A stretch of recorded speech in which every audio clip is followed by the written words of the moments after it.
Pemerintah Kota Tomohon menggelar gerakan pangan murah untuk seluruh masyarakat. Diharapkan dengan adanya pasar murah ini bisa menstabilkan harga pangan dan meningkatkan daya beli masyarakat. Dinas Pangan Kota Tomohon menggelar gerakan pangan murah untuk seluruh masyarakat guna menstabilkan harga pangan. Masyarakat bisa memperoleh beras, telur, gula, bawang merah, bawang putih, dan minyak kelapa dengan harga yang jauh lebih murah dibanding harga di pasaran saat ini.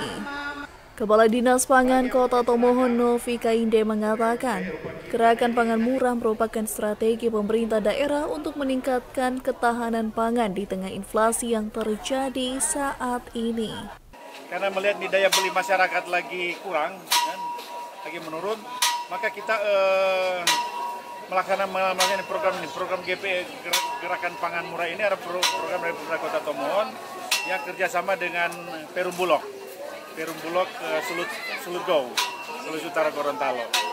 Ini kalau tahun lalu dia banyak kali dilaksanakan, hampir 30 atau 40 kali. Nah ini tahun kita awali dengan masing-masing kecamatan satu dulu, jadi kalau udah 5 kecamatan 5 kali, lalu menjelang Idul Fitri, Pasca dan Idul Fitri. Pasar murah ini juga bekerja sama dengan Perum Bulog Sulawesi Utara Gorontalo. Harga beras yang lebih rendah dari harga pasaran saat ini membuat masyarakat rela antri berjam-jam untuk membeli satu karung beras ukuran 5 kg. Dari Kota Tomohon, Brando Pusung melaporkan untuk Kawan One TV.